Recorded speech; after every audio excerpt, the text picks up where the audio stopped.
اس کے بعد اللہ رب العزت نے قتل کا اور قتل خطا اور قتل عمد کا تذکرہ فرمایا۔ یاد رکھنا چاہیے قتل کا تذکرہ کرتے ہوئے اللہ رب العزت نے جس سخت لب و لہجے کا تذکرہ فرمائی، یقتل المؤمن متعمدا فجزاؤہ جہنم خالدا فیہا وغضب اللہ علیہ ولعنہ وأعد له عذاب، کہ اللہ رب العزت نے 5 قسم کی سزائیں بیان فرمائی۔ قتل کس قدر بھیانک سفاکیت والا بدترین جرم ہے، جو کسی مسلمان کو جان بوجھ کر کے قتل کرتا ہے تو اللہ رب العزت نے کیا فرمایا، اس کا بدلہ جہنم ہے، ہمیشہ رہے گا، خدا کا خصوصی غضب اس کے اوپر نازل ہوگا، اللہ کی لعنت ہوگی، اللہ رب العزت نے اس کے لیے دردناک عذاب تیار کیا ہے۔ اور اگر قتل خطا ہو تو اس کی دیت کے احکام اللہ رب العزت نے بیان فرمائے۔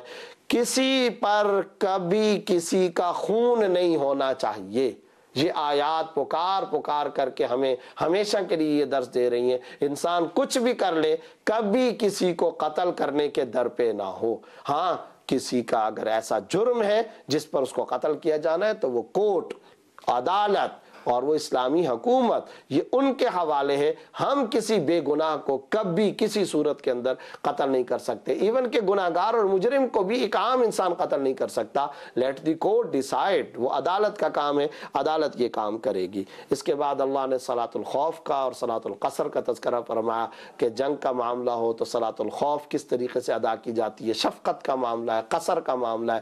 سفر کے اندر اللہ رب العزت نے نماز میں کمی، کنسیشن، رعایت اور گنجائش کا معاملہ عطا فرمایا۔ یقیناً یہ اللہ رب العزت کی طرف سے انسانوں پر شفقت ہے۔ پھر اجماع امت ایک چیز ہے، اس کی حجت کو اللہ نے بیان فرمایا من یشاقق الرسول الآیہ کے اندر، گویا اجماع یہ بھی اسلام کی ایک دلیل ہے۔ اس کے بعد اللہ رب العزت نے اس سپارے کے آخر میں منافقین کی ذہنی کیفیت کو بیان کیا ہے، اور منافقین کی ایک تو ذہنی کیفیت کو یوں بیان فرمایا مذبذبین بین ذالک لا الہ الا ولا الہ الا، نہ ان کا کوئی نظریہ، نہ ان کا کوئی موقف، کسی کے سامنے کچھ، کسی کے سامنے کچھ، اوپر کچھ اندر کچھ۔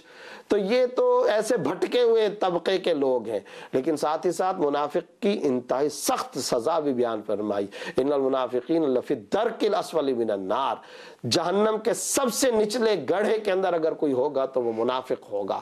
اگر وہ جھوٹ بولتا ہے، وعدہ کی خلاف ورزی کرتا ہے، گالم گلوچ کرتا ہے، تو پھر یہ یاد رکھیں احادیث کے مطابق یہ بھی منافقت کی علامتیں جس سے ہم سب کو بچنا چاہیے۔ اس سپارے کے آخر کی آیت بڑی عجیب ہے۔ آپ صلی اللہ علیہ وسلم کا تذکرہ کئی دفعہ آپ صلی اللہ علیہ وسلم شکر کی تلقین فرمایا کرتے تھے، تو یہاں اس سپارے کے آخر میں اللہ نے فرمایا لئن شکرتم، اگر تم ما یفعل اللہ بعذابکم، اللہ تم کو عذاب دے کر کیا کرے گا، اگر تمہارا عقیدہ صحیح ہو، ایمانی اعتبار سے تمہارا عقیدہ صحیح ہو اور تم اللہ کی نعمتوں کا شکر ادا کیا کرو، تو پھر اللہ تعالیٰ تمہیں کبھی عذاب نہیں دے گا۔ وآخر دعوانا الحمدللہ رب العالمین۔